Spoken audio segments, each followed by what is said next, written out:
Gaudete in Domino semper.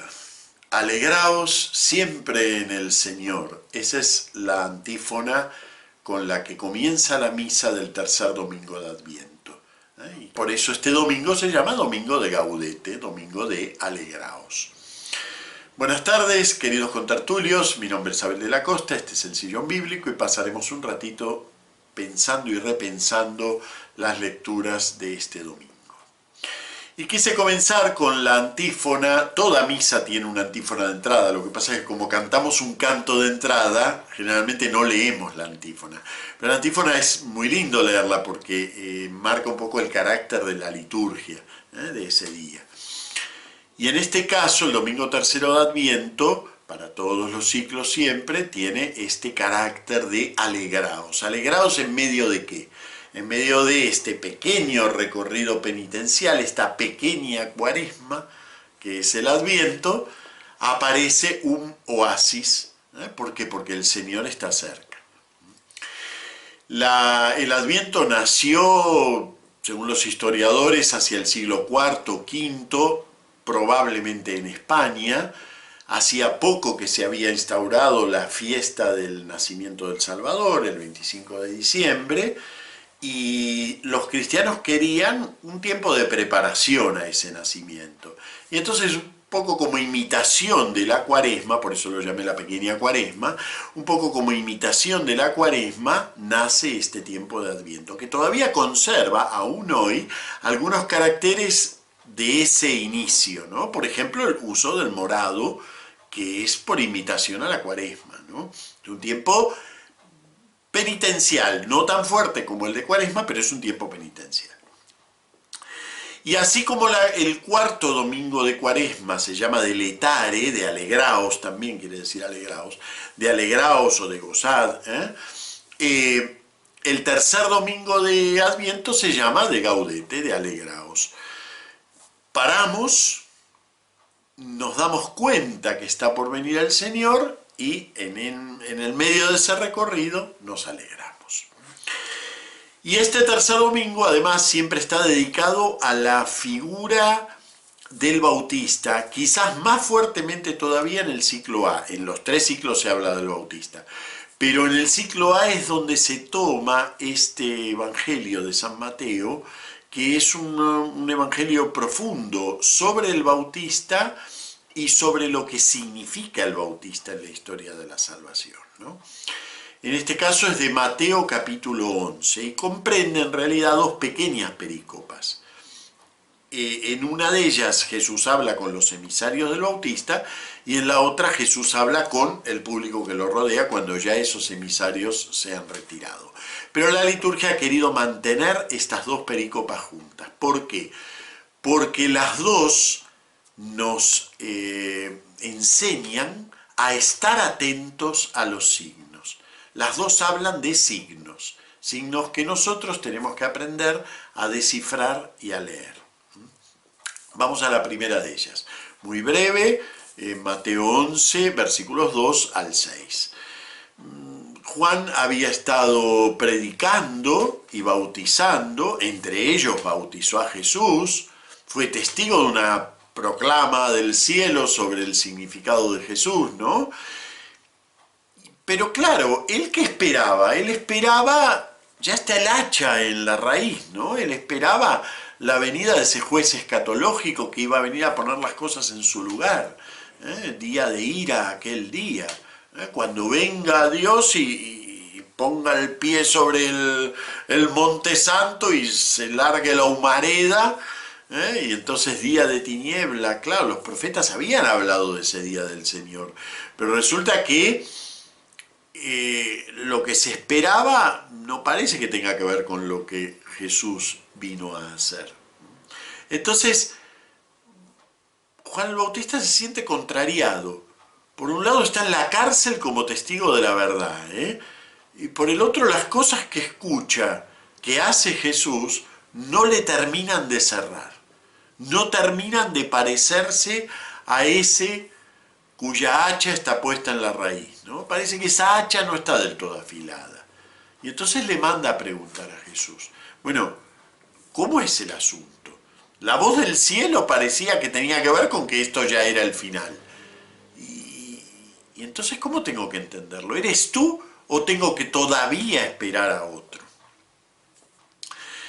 Y claro, Jesús, fíjense que paradójico, ¿no? Porque Jesús podría haber dicho, quédate tranquilo, soy yo. Es medio raro lo que estoy haciendo, pero soy yo.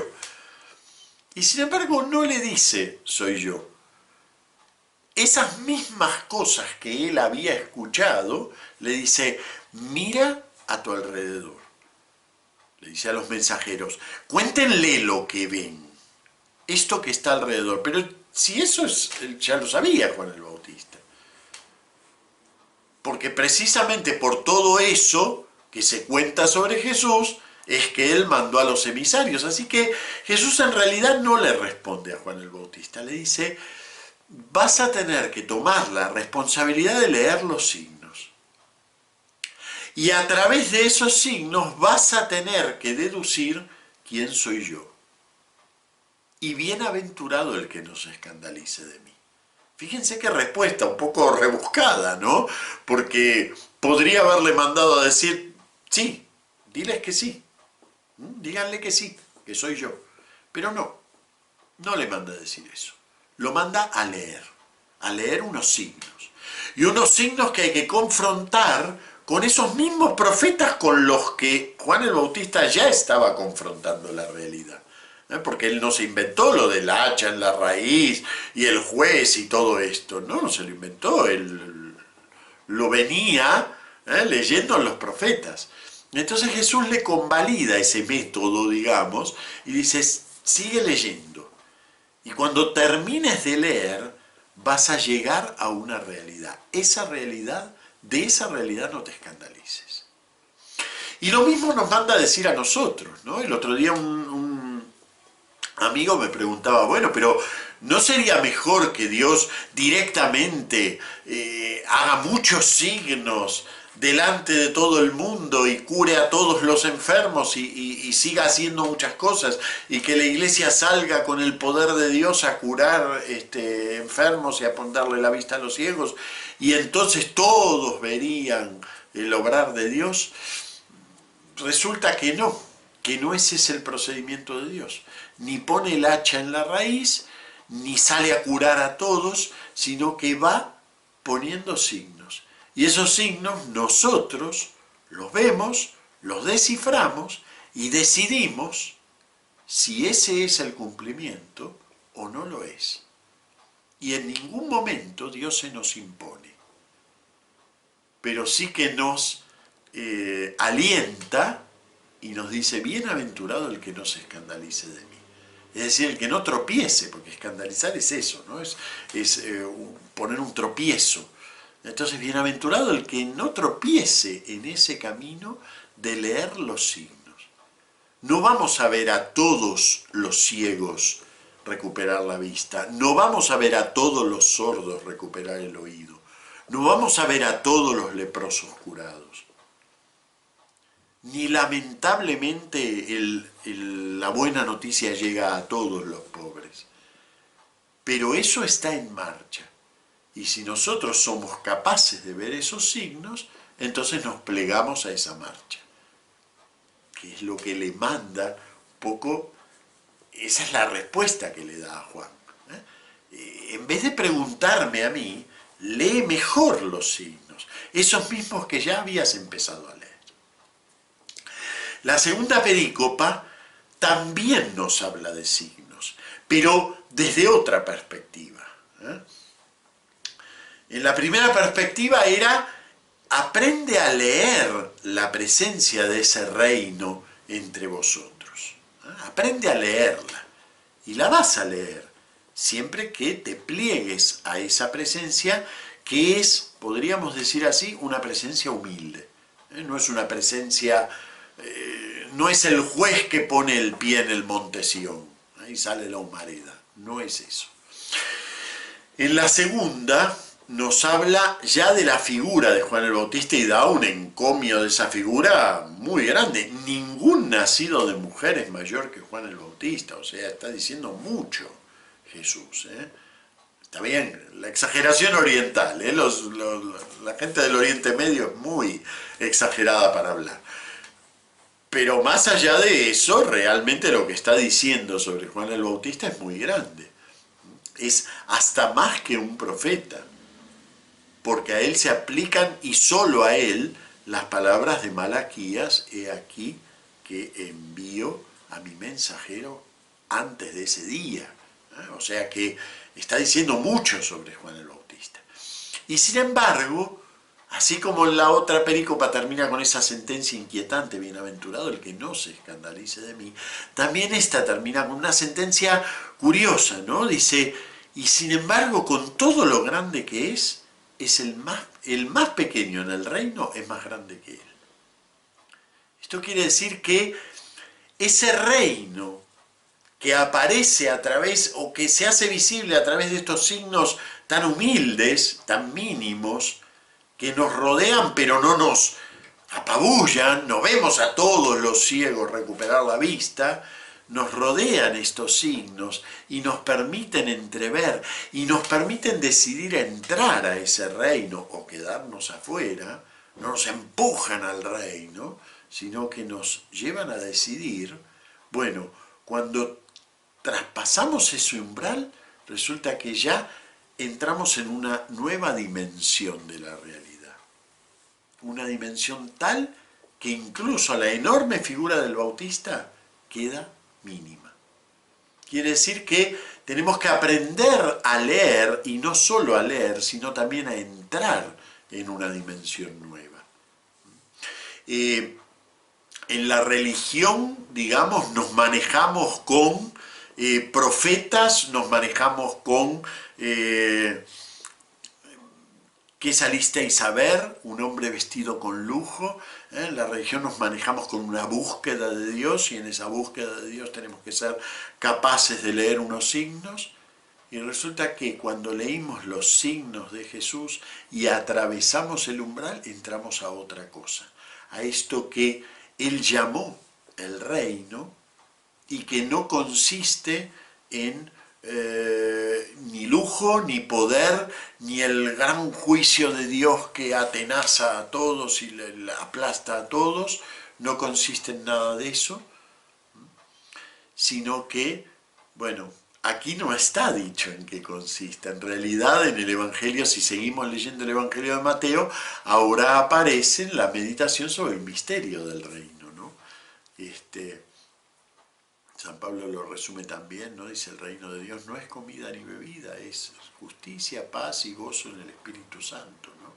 Casi les diría que es lo contrario de todo eso que predicaba Juan el Bautista en el desierto, ¿no? Una cosa terrible, una cosa grandiosa. Justicia, paz y gozo en el Espíritu Santo. Por eso siempre está cerca.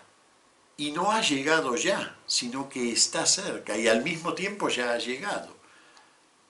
Si estamos con Jesús, el reino ya está entre nosotros, ya ha llegado, ya podemos participar de él, y ya vivimos en un estadio mucho más alto que el de Juan el Bautista. Y al mismo tiempo, ese reino se está abriendo paso, como nos va a decir la segunda lectura, ¿no? Manteneos firmes porque la venida del Señor está cerca. Siempre está ahí, está a la puerta. Entonces fíjense qué curiosas las lecturas de hoy, ¿no? De la mano de la figura del Bautista, que es un poco el portero entre el Antiguo y el Nuevo Testamento, las lecturas nos llevan a el lugar mismo en donde decidimos mirar la venida del reino desde afuera, o entrar y empezar a participar de él. Y quien decide entrar a participar de él, no entra a algo grandioso que aplasta a todos, que se impone. No, entra a algo muy humilde, muy pequeño, hecho de pequeños signos, y que sin embargo ya es mucho más grande que la predicación, que cualquier predicación profética que podamos imaginar. Ya es algo mucho más grande. Y Jesús le respondió: id a anunciar a Juan lo que estáis viendo y oyendo. Bueno, pues de eso se trata la vida cristiana, de empezar a leer esos signos que nos permiten vivir de antemano, desde ahora mismo, en una realidad nueva y completamente distinta. Una realidad que no se impone ni aplasta a nadie, pero es una realidad que va creciendo en el corazón de nuestras comunidades. Muy pequeña, casi insignificante. Si la miran los poderosos dicen esto no vale nada. Pero precisamente esa realidad es la que más vale, vale mucho más incluso que la predicación del más valioso nacido de mujer, del más valioso entre los hombres, ¿no? Incluso más que eso. Bueno, lecturas ya les digo, casi les diría de final abierto. Lecturas que no dejan un final cerrado. ¿Por qué? Porque están en tensión hacia aquello que leeremos la semana que viene, que es el anuncio del Emanuel, ¿no? El anuncio del Dios con nosotros. El domingo tercero es un alegraos, pero es un alegraos paradójico, porque no es un alegraos ya llegó, sino un alegraos el Señor está cerca. Muy bien, y con esto dejamos y nos vemos la semana que viene, con el domingo cuarto de Adviento. Muchas gracias. Y bueno, también muchas gracias por el pequeño crecimiento que se va haciendo, que se va viendo en este canal. Muchas gracias por los likes, muchas gracias por los comentarios. A los que me escuchan en podcast, les pido que no dejen de visitar el canal de YouTube, que es importante las visitas, porque son lo que permiten afianzar y hacer crecer este canal. Y nos vemos la semana que viene.